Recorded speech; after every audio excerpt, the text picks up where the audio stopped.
Eric. All right, please, quiet on set. I'm all set. I'm going to say welcome back. I'm Eric, and this is Andrew. No. Why would it be like this? I'm Eric. I'm Andrew. You want to do that? Why not? All right, let's try it. Because then what do I do when, like, it's just my thing, or just kind of always just, like, All right, I'm always just doing I'll give something? what's up, guys. I'm Eric. Welcome back. You know, all right, so you literally just want to go like, I'm Eric, and I stop and you go? All right, I'm down for that. Yeah, and then I'll edit it so it's like back to back. But then you want me to continue talking? Yeah. Oh, so you just want to say, I'm Andrew? Yeah. Okay. And then we'll go. All right, let's get ready. 3, 2.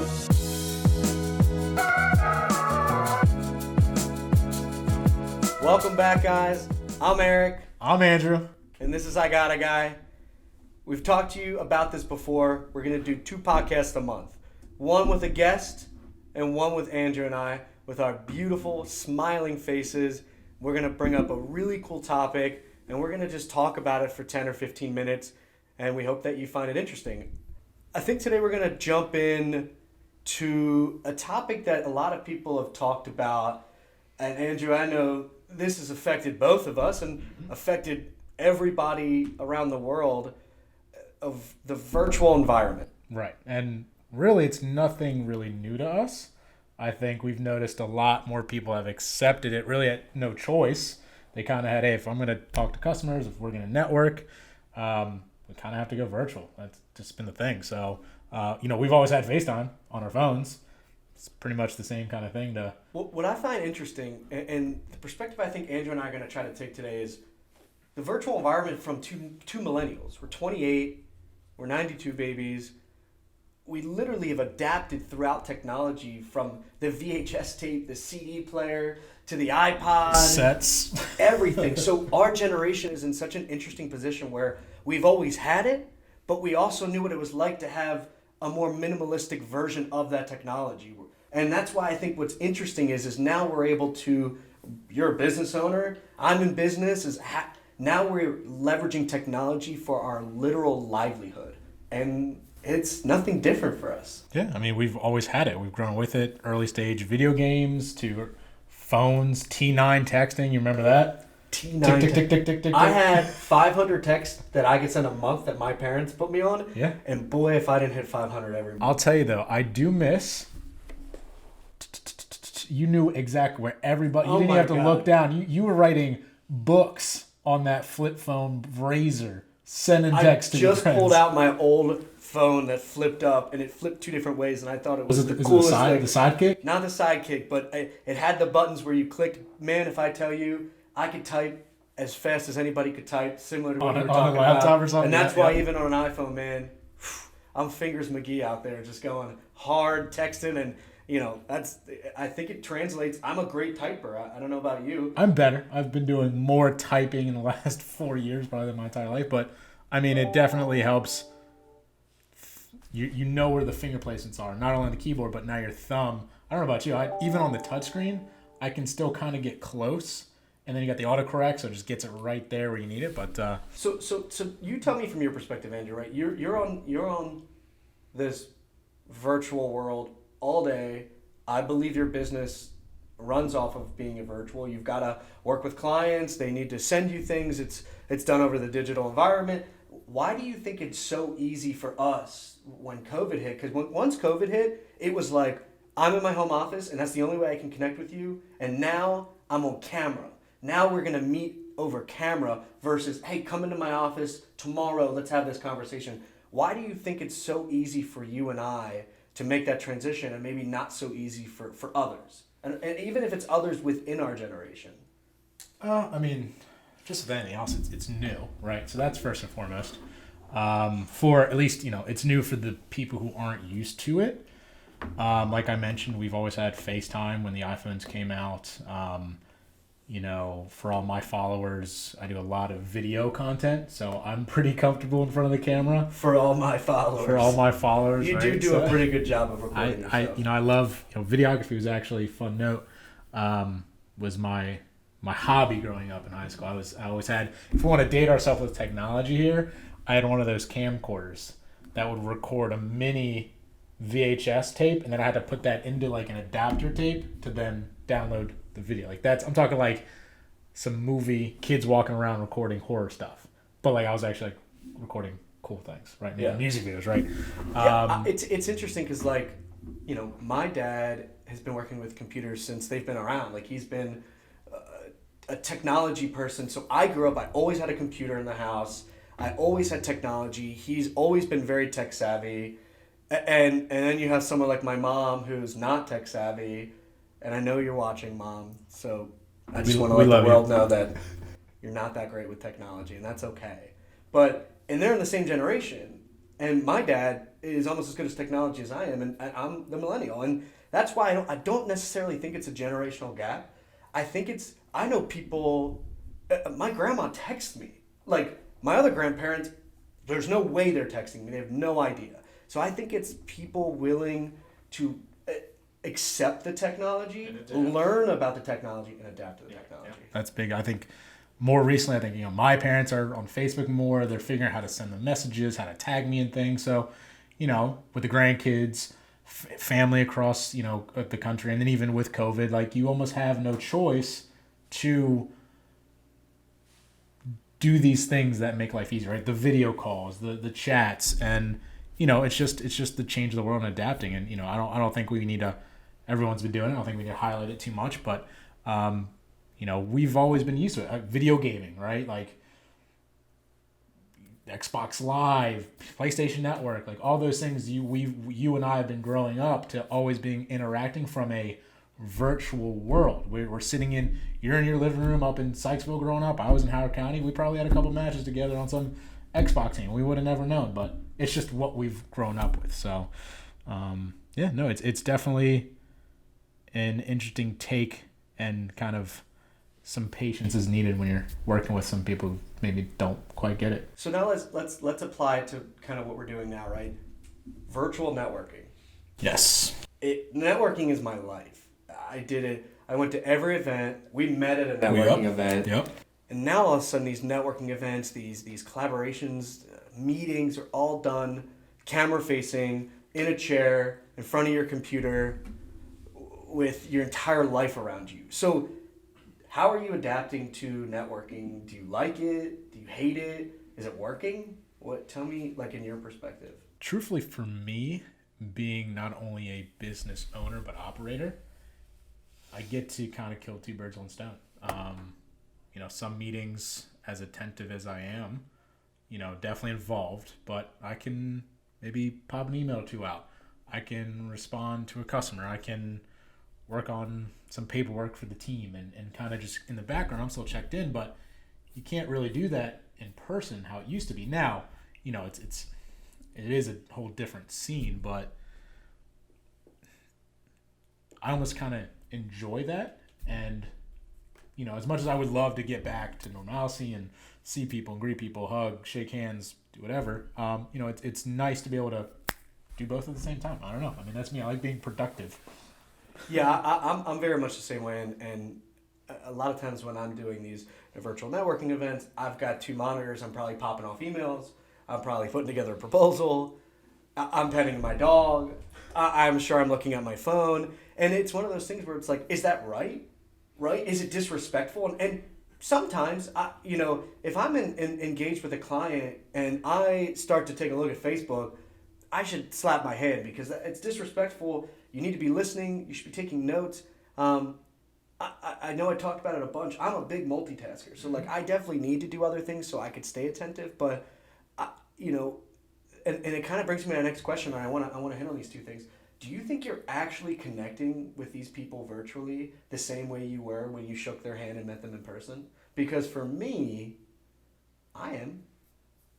I mean, assuming they have camera or not, I've been connecting with people over the phone forever. Right. I don't care. That's why they always say, what's the hardest interview? What's the hardest sale? A phone sale. Because you don't get to see that person's face. You don't get to see their environment. Yeah. You don't know what they were maybe in the middle of. I get calls all the time and hands deep in a project, and I probably will give a different response than if I was scheduling something with somebody. But no, I mean, to answer your question, there's a time and place. if you go and have lunch with someone, when we sat down in Panera, if I took on my phone and started playing some games, yeah, that's pretty disrespectful. Now, if I maybe had a one-on-one call with you video and I'm playing games, yeah, shame on me, that's disrespectful. But if you're able to stay involved in the conversation, again, one-on-one is tough. I mean, someone's going to know when you're not paying attention.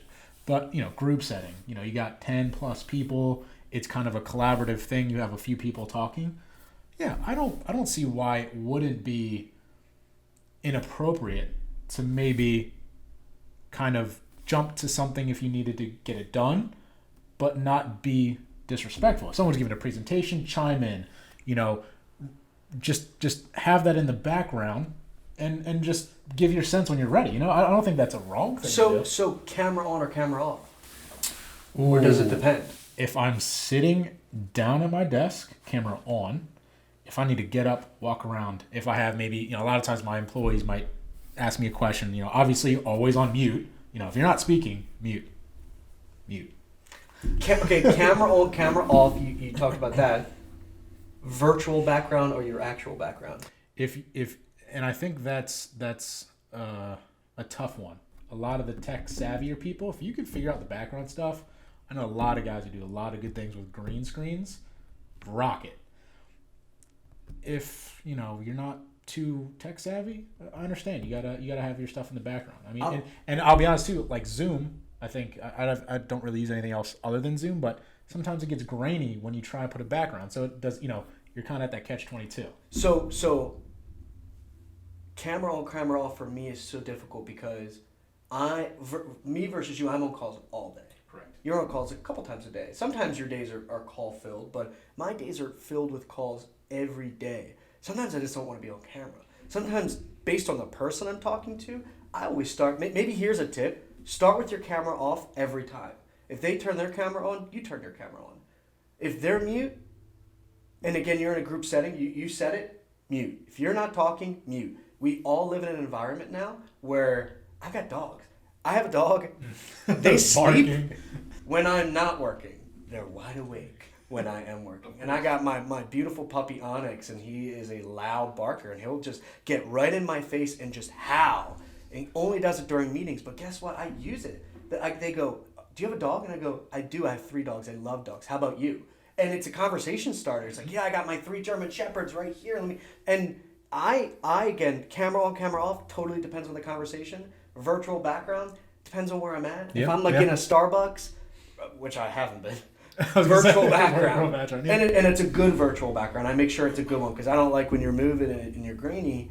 But in my office, I've got stuff like this, so I want you to see it. Yep. But then there's times where, truthfully, and I just got a haircut today, I look like I don't even show it off. Yeah, show it off. Terrible. So I'm like, boy, call me a poodle. I think that's what I would describe myself. And again, I don't think there's anything wrong with background distractions. We've got kids, we've got dogs, we've got those things are gonna come up, and everyone understands. So I don't think it's necessarily a rude thing. It's or a no, but just be aware. If you're doing something, mute it. If you're making noise, mute it. If you need to get up, use the restroom. Let's be honest. There's nothing wrong with excusing yourself to use the restroom. Think about it in real world. If you're in a small conversation at a networking event with 5 people, hey Eric, I want you to meet this guy. We all do it. If someone's talking, you're quiet. You're letting that person speak. You're not turning around talking to somebody else. You're engaged with your body language, and I think that can still apply to videos. I will tell you that there are definitely people out there, unfortunately enough, that don't like it when a kid's screaming in the background, or dogs barking, or cats walking across the desk. It's life. And the one thing that I tell people when they say, oh, I'm so sorry, is life has taken over. This is the new norm. As much as everybody says, oh, that's the code of 2020, it is absolutely the new norm. So for us, I think what's interesting enough is when that conversation happens, I think one needs to really understand that in a virtual environment, this is going to be something that we all have to get used to, but you need to recognize and adapt to it, just like the conversation we were having before. Yeah. So let me ask you this. You brought up Zoom, Google Hangout, Teams, FaceTime. Do you have a preference? Do you care?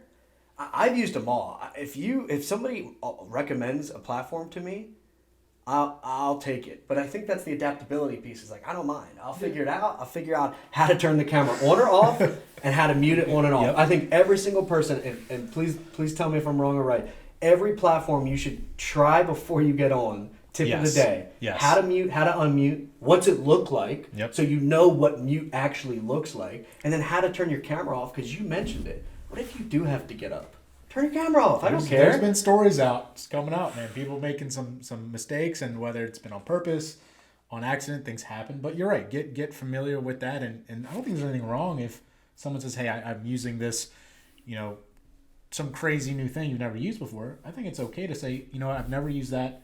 Or I don't do video, let's just do a regular call. I think there's nothing wrong with asking differences. And to your question, you know me. I'm already fighting this balance between linking my computer calendar and my phone calendar. So I don't know how many times, I know you like using the Google Conference. No, it's I'm a Teams guy. You're a Teams guy. I love Teams. I love Zoom too. I just don't pay for it. What's the one the one we did today?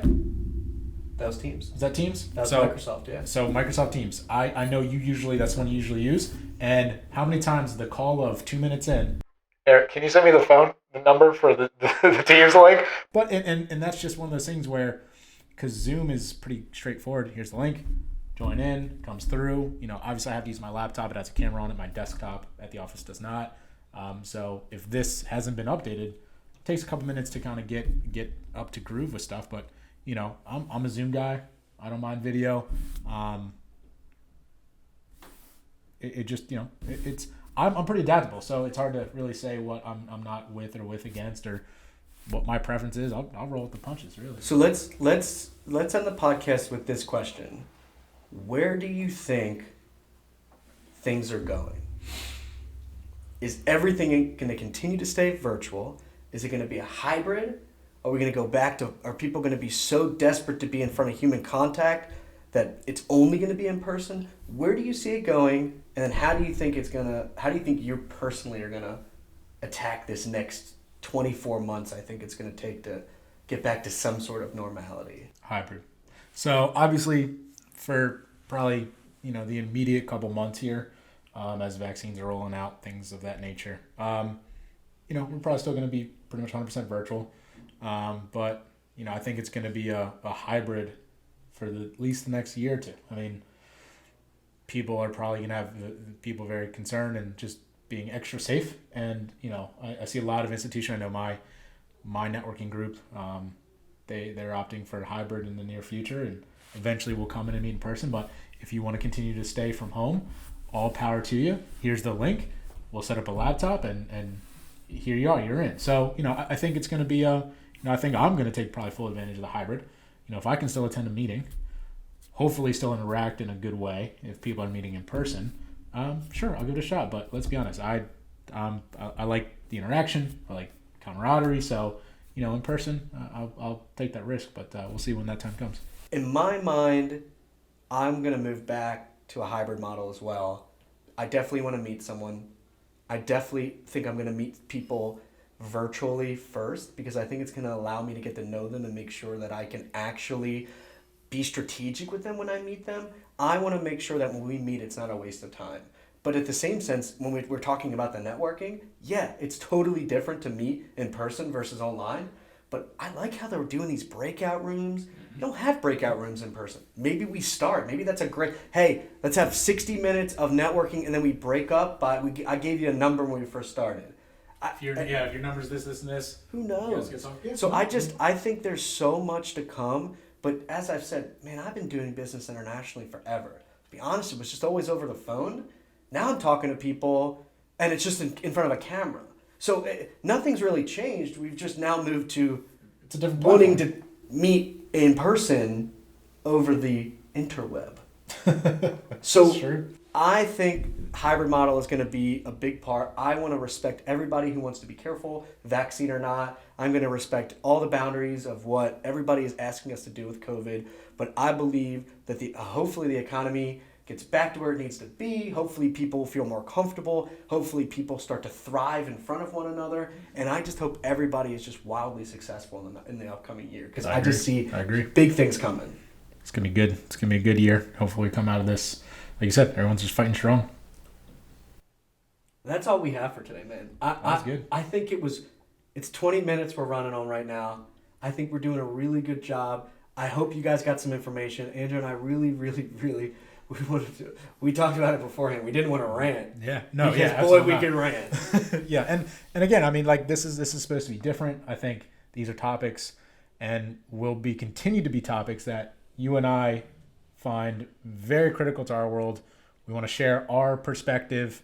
Again, just have open conversations, involve you guys in the conversation, and kind of, just, again, we're millennials, we're sponges, we're trying to share what we know, learn what you got, and just continue doing good for the world wherever we can. Well, I want to give you guys a teaser of what's to come, just to give you an idea on who we're talking to. We have probably a lineup of 7 or 8 people right now that we'll be interviewing over the next couple of months. Some are business owners, some are entrepreneurs, some are bound to me by a ring, some are people that we just literally met, some are people that I've known forever, some could be family. And again, the idea is these people are going to be interesting, they're going to be lively, we hope they teach you things, and we hope we continue to bring great content.